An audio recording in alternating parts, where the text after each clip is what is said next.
गौरी आणि गणपतीचं नक्की नातं काय? हा प्रश्न प्रत्येकाच्या मनात कधी ना कधी आलाच असेल.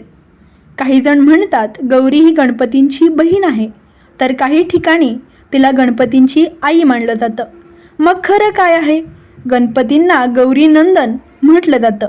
नंदन म्हणजे पुत्र, म्हणजेच गणपती हा गौरीचा म्हणजेच पार्वतींचा पुत्र आहे. पण गौऱ्या या दोन असतात. त्यातली दुसरी गौरी कोण? गणेशांच्या निर्मितीत गंगेचाही अंश आहे. पार्वतीने अंगावर चंदन लावलं आणि त्या चंदनात गंगेचं पवित्र जल मिसळलं, तेव्हा त्या मिश्रणातूनच गणेशांची मूर्ती तयार झाली. म्हणून गणेशांना गंगापुत्र सुद्धा म्हटलं जातं. ते सर्व ठीक आहे, पण या गौरींना महालक्ष्मी का म्हणतात?